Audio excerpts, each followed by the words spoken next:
তো hello everyone, কেমন আছো তোমরা সবাই? সো আজকে আমি আর আমার মা, পিসি, বৌদি আমরা সবাই মিলে গিয়েছিলাম আমাদের এখানে হরিবাসর শুনতে।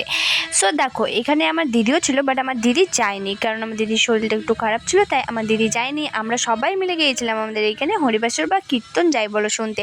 সো এখানে আমি গিয়ে আমার বান্ধবীদের সঙ্গে দেখা করে নিলাম। আর এখানে না বেশ সুন্দর নাটক হচ্ছিল।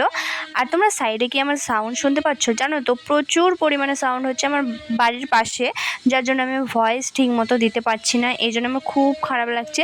আমি জানি না, হয়তো এই সাউন্ডের জন্য আমার ভিডিওতে কপিরাইট না চলে আসে। তো তারপরে এখানে দেখো নীলাও শুরু হয়ে গেছে। নীলা শুরু হওয়ার আগে যে বন্দনা করে সেগুলোর জন্য দেখো এখানে 4 জন এসেছিলো।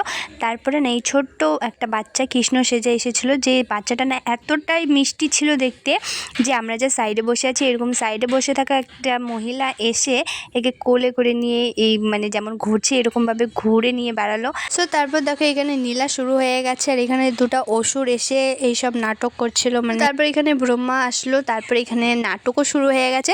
সো এইসব নাটক দেখতে দেখতে আমাদের মানে সামনে চলে আসে দুর্গা। সো এখানে দেখো নাচ করছিল, এখানে ঘুরছিল। আর এত বড় ভিডিও করেছি আমি, ভিডিওটার মাঝে আমি কি বলবো বুঝতেই পারছি না। সো এখানে নাচানাচি হয়ে যাওয়ার পর না বিশাল একটা যুদ্ধ শুরু হয়ে যায়। সো এখানে দেখো দুর্গা আর অসুর এই দিকে যুদ্ধ করছে, ওই সাইডে কালী আর অসুর যুদ্ধ। এদের নাটক দেখতে দেখতে না আমারও ঘুম পাচ্ছিল। সো আমার মা সাইড থেকে আমাকে ডেকে বলছে যে আর আমরা থাকবো না, আমরা বাড়িতে চলে আসবো। আর আমার সঙ্গে না অনেকজনই গেছিলো, বাট আমি ক্যামেরা শুধু করেছি আমার নিজেরই, আমি আর কাউকেই মানে ক্যামেরার মধ্যে নেইনি, কারণ সবার সামনে ভিডিও করতে আমার ভীষণ পরিমাণে লজ্জা লাগে। সো তারপরে আমরা দোকানে এসে এখানে সিঙ্গারার মতো যাই বলো এটাকে, আমরা এইখান থেকে 4 পিস মতো সিঙ্গারা নিয়েছিলাম। সো তারপর হাঁটতে হাঁটতে আমিও বাড়িতে চলে আসলাম। আর বাড়িতে আমার জায়বু নিয়ে এসেছিলো আমাদের জন্য ফুচকা, এখানে 50 টাকার মতো ফুচকা ছিল, আর আমরা সিঙ্গারা নিয়ে এসেছিলাম 20 টাকার মতো। আর আমার দিদি যেহেতু বাড়িতে ছিল আর আমি যেহেতু খিচুড়ি খাইনি, তাই আমার মা না আমাদের জন্য এখানে খিচুড়ি নিয়ে এসেছিলো এই কেটলিটার মধ্যে করে।